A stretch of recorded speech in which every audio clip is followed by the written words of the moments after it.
I'll welcome you back, and then we're going to continue on with our little visit to the Nashville Zoo. Hope you enjoy.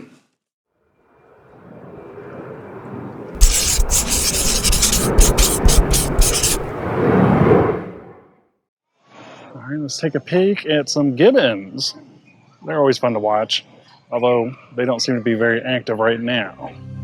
Oh, see them over here better. I want to see them. They don't have tails. See? You see them? It looks like the gibbons are grooming each other. Well, or one of them's grooming the other. One is black to the other back.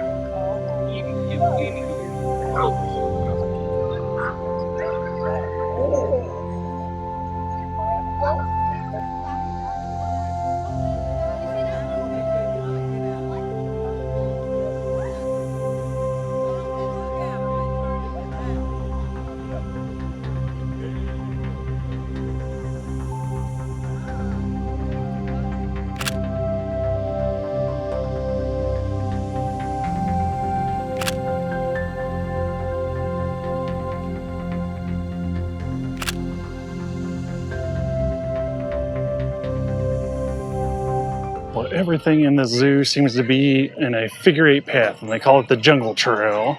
So it makes it pretty easy to navigate. I'm noticing there is lots of cover in this facility, so it's pretty cool. So one of the first things we encountered on this path is a cassowary, which I think is fallen out of frame, but it was over here. So here these things have a little bit of an attitude.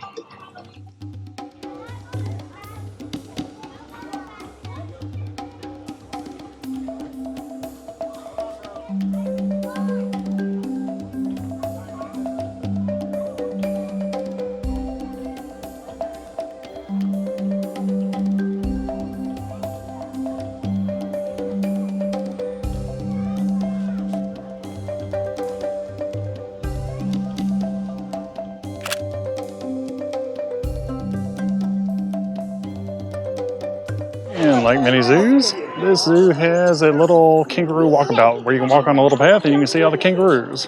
It's pretty cool. I think most know that these guys come from Australia and New Guinea. They are marsupials, which means that they have pouches that they raise their young in. These guys are not considered endangered, therefore they're pretty abundant throughout Australia.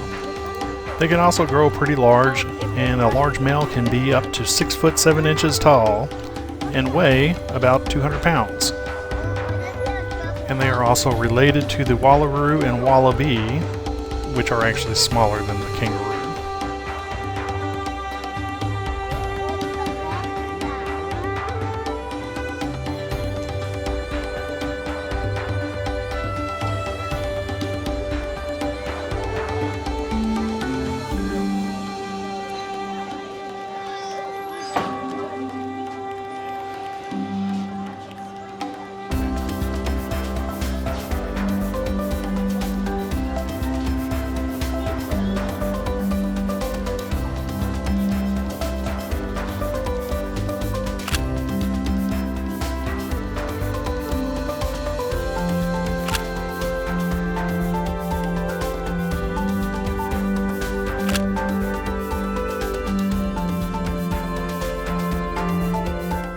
And like many other zoos, this zoo has what looks to be like a kind of like an African safari where they got zebra and ostrich. I think you can see a zebra right up in here. All right, let's take a look at these guys.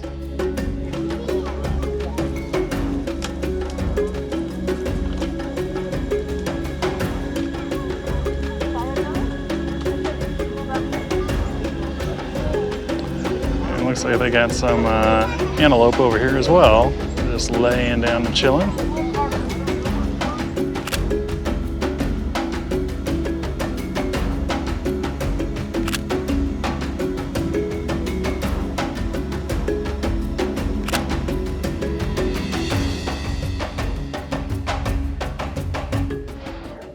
I always think it's interesting as you're walking through the zoo, they change the decor so you can kind of tell which area the animals are probably from. So it looks like we're entering Asia. Oh yeah, definitely Asian vibes. So we're here at the Sumatran Tiger exhibit, and this is actually the reason why I came out here to the zoo, and hopefully you're going to find out why. I mean, this is a fantastic habitat that they've got for the Sumatran tigers. This is one of the highlights of the zoo that I do remember. So you probably can't tell by the size of them, but these are actually cubs. So they had some cubs that were born approximately a year ago, I think in October. So this appears to be one of the cubs, although they are close to full grown at this point. The Sumatran tiger is native to the Indonesian island of Sumatra, and it is the only surviving tiger population in the Sunda Islands, whereas the Bali and Javan tigers are extinct. All in all, the wild tiger population is estimated to be at about 618 to 1,000 individuals. And like you would expect, their biggest threat is primarily due to habitat loss because of human expansion and coming into contact with poachers. It is considered one of the smallest tiger species, where the males at full-grown adults measure at 7 foot 3 inches to 8 foot 4 inches. And then they also weigh from about 220 pounds to 310 pounds. The females, on the other hand, are about 7 foot 1 inches in length to about 7 foot 7 inches and weigh anywhere from 165 to 243 pounds.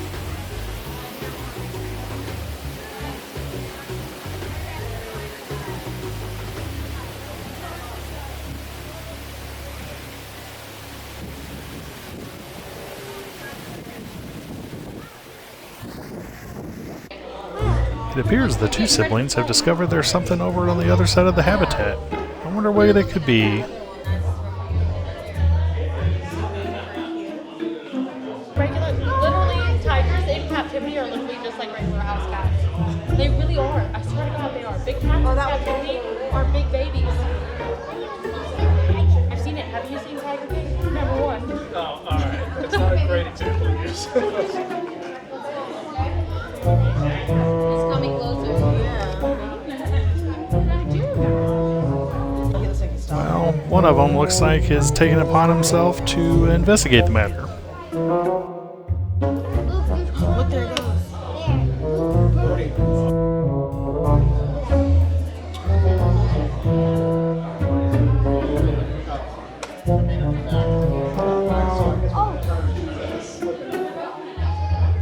Look at him, bro. That's a big kitty. What they going Uh-oh, it's on. Of course, it's just their other brother, who they want to go play with.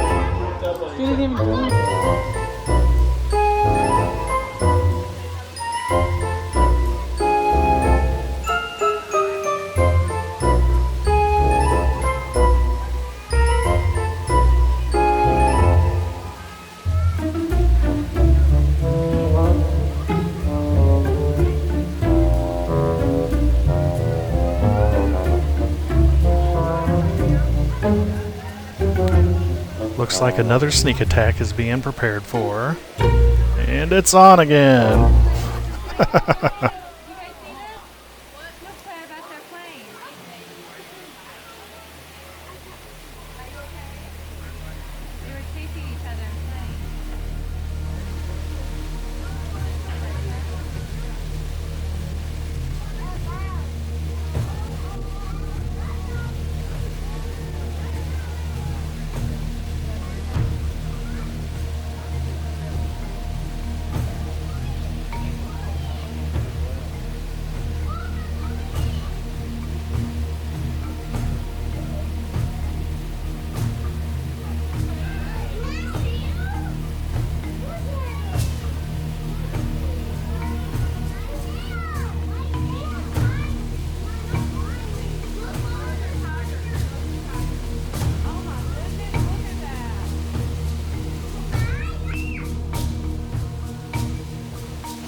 may be wondering what this guy's looking at. Well, there happens to be a turtle lying on a rock in the water below him. So he might be thinking, oh man, I'm hungry. But it's a turtle. Don't worry, no turtles were harmed during the production of this video.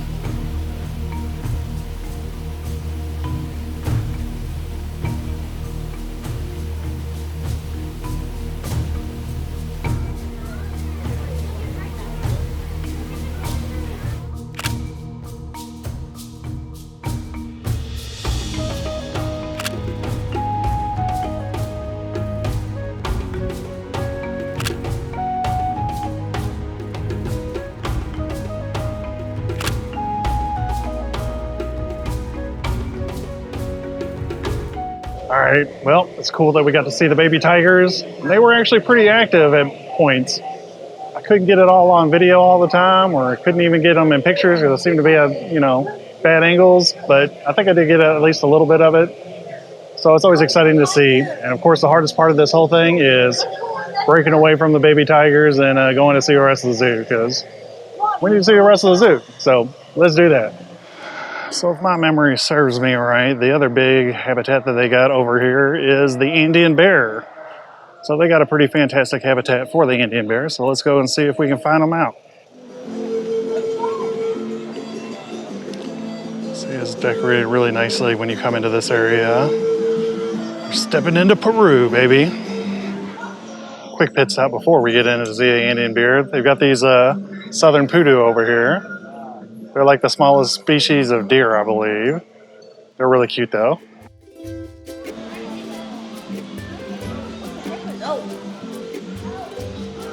Southern Kudu. It looks kind of like a deer, but it's not. Yeah, but they were saying that the friggin' Su hábitat está en riesgo. Well, now look, Sudamérica. I will say,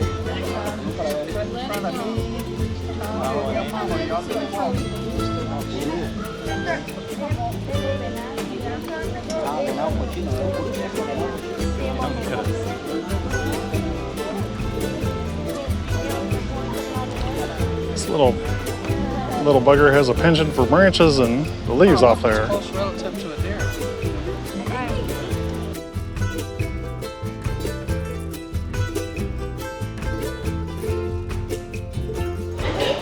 And there is the Andean Bear. They're a pretty small bear, but so cute.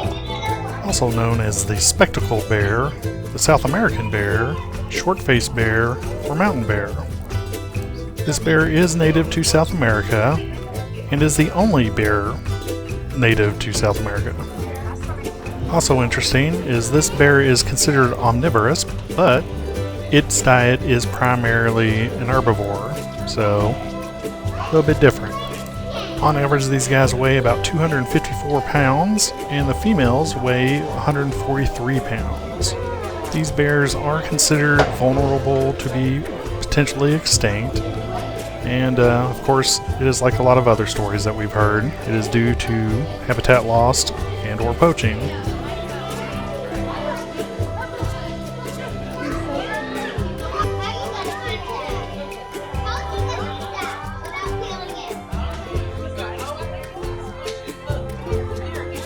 Well, this is as close as you're going to get to this Andean Bear. Playing with a ball or... oh, it's an orange.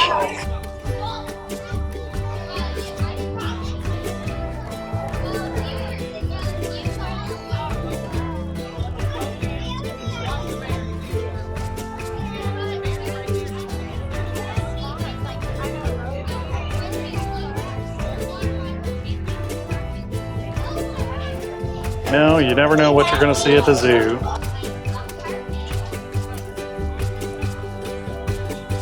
And every once in a while, you get rewarded with something like this.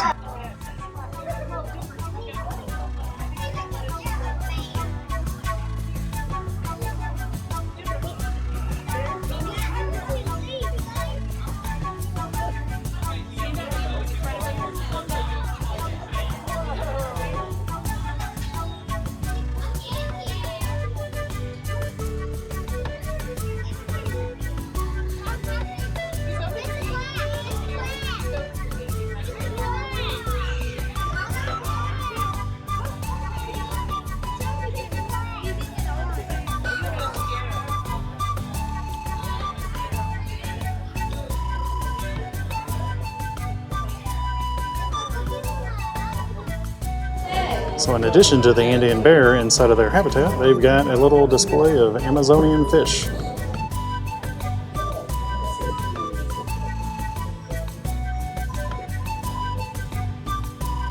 Here's a little bit of glare. Here's some ugly buggers, aren't they? Or I should say they're beautiful in their own way, right?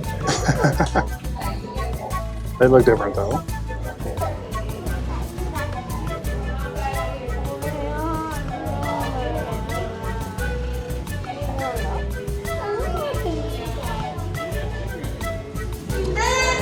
This is really cool. They got a blotched river stingray. So it's black with these white spots on there. Never seen anything like it. Pretty cool though. There's like a catfish or something underneath of it. He's a pretty big boy.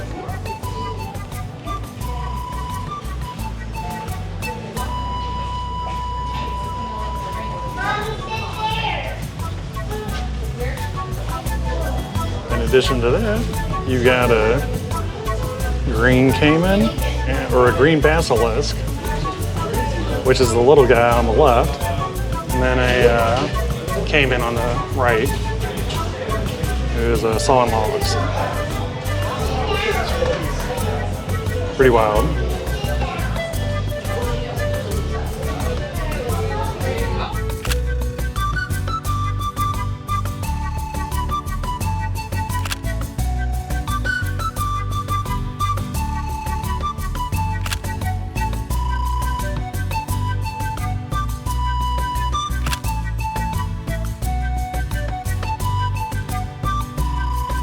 I mean, that was awesome. Decided to duck out and let some other people view. 'Cause, I mean, you know, it's not often that you get to see stuff like that, but always cool when you get to see an animal that you wouldn't ordinarily see come up close to the glass and do something unusual. It's pretty awesome. All right, let's see what else they have at the zoo. Well, Peru and the Andean mountains are known for their guinea pigs. So, guess what? They have guinea pigs on display.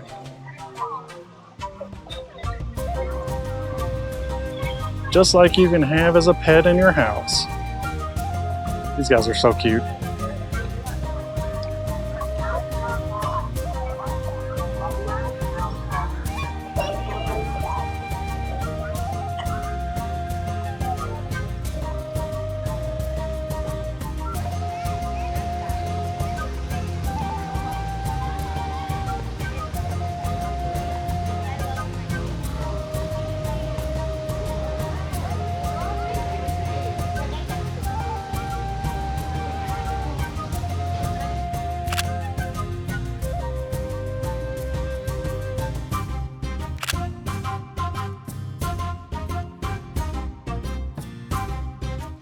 I don't know if I'm going to be able to get this well on the camera, but these are the Rhinoceros Hornbill. Pretty big bird, very unique features. They are pretty.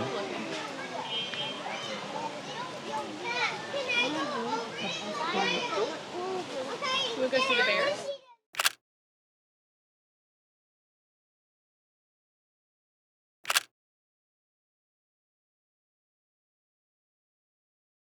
And we found some red pandas. They're always cute.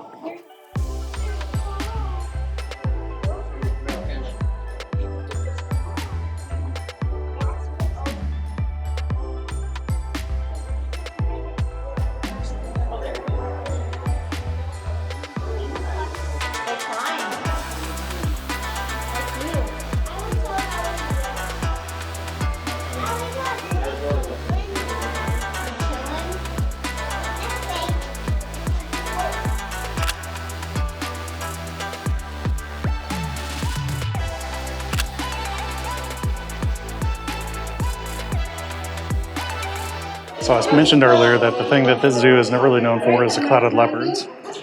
However, the clouded leopard seems to be a little elusive today. We'll see if we can get a peek.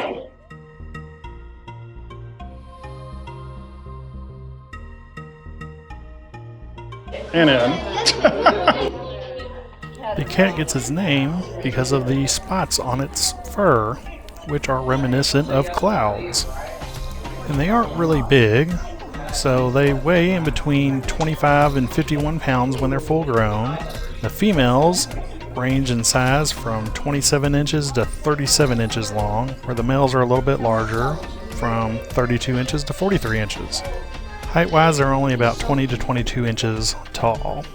Oh, there's a keeper in there. That's why it keeps going in and out. I can see a person behind the gate. I can't even see it. Thank you. Yeah, bring him on out. So these cats inhabit the dense forest of the foothills of the Himalayas through northeast India and Bhutan into South China. These guys are considered vulnerable in their conservation status, which is probably why this zoo likes to increase its population with doing its breeding program. The population is considered to be fewer than 10,000 adults and is vulnerable because of deforestation and commercial poaching. So they're obviously used to being handled by humans. But like I said earlier, these guys are all hand-reared when they're cubs.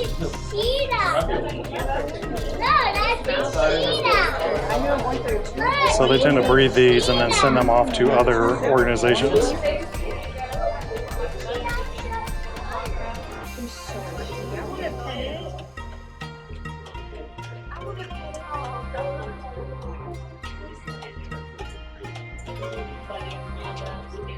Long tail. Probably really good at climbing. Every time I come, we're using this too, right?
Did you get it? It's almost like your mom. They may have raised them. They may have bought Keepers them. are almost like your mom.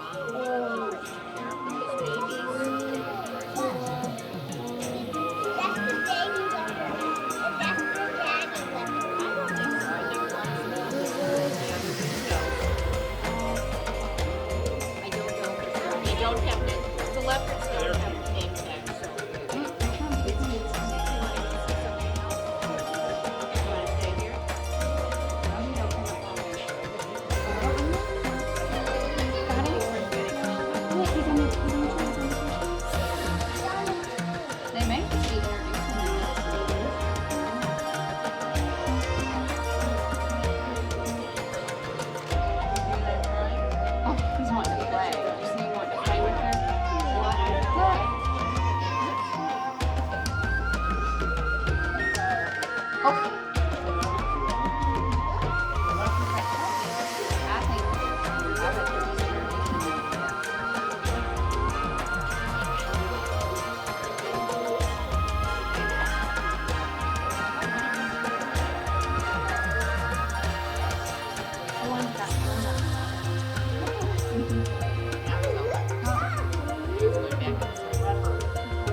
feel like we are truly blessed to be able to see all that stuff. I mean, it's not every day you get to see things like that at the zoo.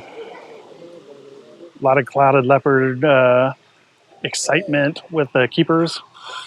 I don't know exactly what they're doing. There's probably some intention behind it, but obviously the keepers are interacting with the clouded leopards in the habitat for whatever reason. It could be just something as simple as, you know, having them, you know, in kind of like enrichment, right? All right, let's see what else is here. Well, this video is getting a little bit long, so I decided to go ahead and break it up into 2 parts. So come join me next time and we'll continue on this adventure. Till next time, I'll see you somewhere. Have a good one.